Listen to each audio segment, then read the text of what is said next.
Baik, assalamualaikum warahmatullahi wabarakatuh, guys. Kembali lagi bersama saya orang lembur dari ujung negeri antah berantai.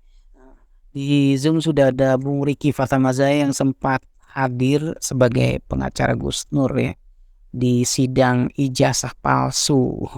Ya bukan sidang kabar bohong tapi sidang ijazah palsu. Nah, Bung Riki, ini gimana Bung Riki? Kok hakim berani-beraninya menuntut Gus Nur selama 6 tahun penjara, padahal faktanya, ijazah asli Jokowi itu tidak pernah ditampilkan oleh jaksa. Kan kayak selama berapa 20 orang saksi itu tidak pernah ada yang lihat ijazah asli Jokowi. Ya ini bagaimana bisa hakim menentukan seperti itu? Bung Riki, mohon komentarnya. Jadi begini, kalau orang lembur, kita pun dari awal ini, malah dari awal persidangan juga sudah mewanti-wanti yang semisal begitu kan. Dari awal itu kita minta ya kalau memang ada ijazah asli, tunjukin begitu. Karena dari awal itu ditangkapnya Gus Nur dan Bambang Tri ini itu kan terkait ijazah palsu dan dugaan terkait penodaan terhadap agama. Tapi pada faktanya yang lebih mengkerucut itu adalah yang pertama itu terkait ijazah palsu dan juga terkait mubahalah. Tadi juga menjadi pertimbangan majelis hakim bahwasanya dibuatnya yang namanya mubahalah itu untuk meyakinkan masyarakat begitu. Sehingga ini menjadi pemberat juga pertimbangan hukum, sehingga memang bersama-sama melakukan perbuatan bohong lah itu, atau menyiarkan berita bohong. Jadi pertimbangan hakim tadi demikian, padahal sedari awal kita sudah sampaikan mubahalah itu di dalam syariat Islam itu dibenarkan dan boleh begitu untuk memperkuat keyakinan kita terkait berita-berita yang ada. Tapi ini majelis hakim malah menjadikan ini bahan pertimbangan untuk memperberat dan membuktikan Gus Nur bersalah begitu, sehingga vonisnya 6 tahun dan pertimbangan-pertimbangan yang lain. Padahal sedari awal terkait ijazah ini, ijazah palsu ini, yang dari awal kita sudah gugat di Pengadilan Jakarta Pusat, yang mana pada akhirnya Gus Nur dan Bambang Tri ditangkap, ditahan di Mabes Polri sehingga disidangkan di PN Surakarta sampai vonisnya ini kan juga suatu pertanyaan dan keganjilan di kita.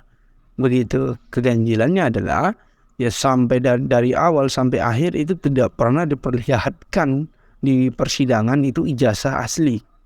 Yang ada itu adalah fotokopian yang dilegalisir gitu. Nah, padahal kan apa susahnya gitu memperlihatkan. Nah, dan memang pasal yang dikenakan di sini pasal 14 ayat 1 Undang-Undang tahun 1946 Junto 55 ayat 1 KUHP. Ini memang dari awal itu yang dimaksud keonaran itu ini subjektif gitu. Ini pandangan siapa keonaran ini gitu. Nah, kalau keonaran itu yang tadi disebutkan yang diambil dasar oleh majelis hakim itu lebih kepada ketika ada komentar di apa namanya yang ambil ada ahli itu yang juga dipertimbangkan majelis hakim, ketika ada pro dan kontra saja di sosmed itu termasuk keonaran. Padahal yang namanya berbeda pandangan itu di sosmed aja itu ya pasti kita buat, misalkan lah apa aja statusnya lah. Kalau ada 10 yang komen itu mungkin ada satu atau dua yang berbeda pandangan. Nah, kan belum tentu juga onar begitu. Tapi tadi dikatakan onar ya cukup misalkan ada di sosmed itu yang berbeda pandangan. Nah, itu juga jadi pertimbangan. Dan juga ada katanya yang demo di Mabes Polri dan pelaporan di beberapa daerah. Nah, ini kan ya jadi ya kita juga mempertanyakan. Jadi memang tidak ada yang kerusuhan yang benar-benar rusuh kan sebenarnya onar begitu.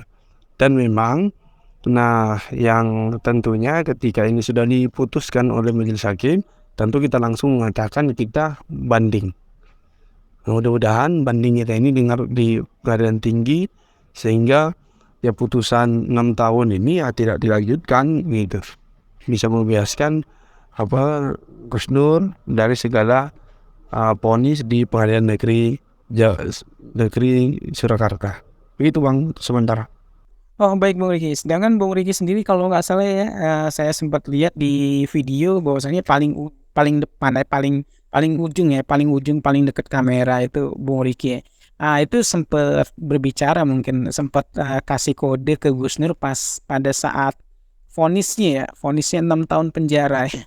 Nah itu kira-kira nih tanggapannya Gus Nur atau apa beliau juga punya tanggapan terkait vonis ini ya Bung Riki ya, mungkin sempat ngobrol-ngobrol atau gimana gitu setelah kelar persidangan, dan juga tanggapannya atau saran untuk para pengkritik rezim ini, para aktivis dan ulama ya, terhadap fenomena kejadian hukum seperti ini Bung Riki.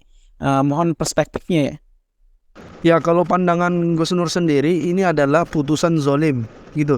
Karena beliau itu hanya menyampaikan aspirasi dan itu wujud dari kecintaan terhadap negeri ini. Itu yang pertama. Jadi memang sedari awal prosesnya saya sampaikan, termasuk dari vonis tadi, di awal-awal itu kan menunjukkan pertimbangan-pertimbangan dan unsur-unsurnya menurut majelis hakim itu sudah terpenuhi sehingga layak Gus Nur ini dibersalahkan begitu. Tapi poinnya adalah banyak juga menurut kita PH fakta-fakta persidangan, fakta-fakta hukumnya itu yang meringankan Gus Nur ini itu ditolak mentah-mentah begitu ya, ditolak mentah-mentah.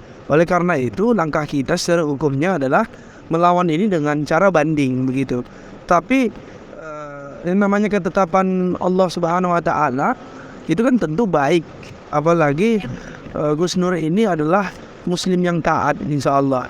Beliau meyakini tidak luput apapun yang ada di dunia ini kecuali ada hikmah di baliknya.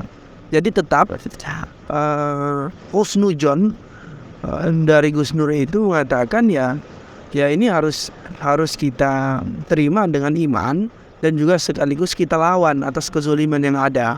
Jadi intinya kita tadi sempat berdiskusi adalah putusan yang zalim, dan juga tentunya sebagai seorang muslim ada hikmah di baliknya, dan bukan hanya sekedar itu, tentu melawan setiap kezaliman. Lalu apa saran-saran kita, masukan-masukan kita terhadap teman-teman kita lagi yang masih kritis? Ya sudah, sampaikan saja, tidak usah takut, tidak usah khawatir begitu. Toh kalau kita melihat rejim ini kan tinggal setahun lagi efektif ke depan begitu. Ya mudah-mudahan kita berharap kepada Allah menghancurkan rejim zalim ini sehancur-hancurnya begitu. Dan mudah-mudahan kita diberikan oleh Allah Subhanahu wa taala sistem dan kepemimpinan yang taat Allah, taat Rasul begitu. Nah, insya Allah yang namanya kekuasaan sementara, yang namanya tidak ada keabadian di dunia, yang ada itu adalah perintah Allah dilakukan, larangan Allah ditinggalkan. Itu dari kami. Terima kasih orang Lembur. Baik Bung Riki, terima kasih atas perspektifnya ya. Jadi itu pesan dari pengacara Gus Nur ya, bahwasanya jangan takut untuk melontarkan kritik, jangan takut untuk bersuara ya, karena bersuara itu adalah bagian dari berdemokrasi ya, kalau memang demokrasi itu pasti ada. Tapi nyatanya ya kayak begini gitu kan. Semoga Gus Nur tetap tabah dan mungkin pengacara tetap fight untuk tetap maju ya, untuk banding ya. Semoga lancar dan kemudian bisa diterima dengan hakim, dan kemudian semoga dikurangkan hukum masa tahannya. Mudah-mudahan bisa langsung bebas gitu ya. Baik, sekian dulu dari kita berdua dari Ujung Negeri Anta Beranta ya. Dari saya orang Lembur. Wassalamualaikum warahmatullahi wabarakatuh. Waalaikumsalam warahmatullahi wabarakatuh. Terima kasih orang Lembur. Insya Allah. Allahu Akbar.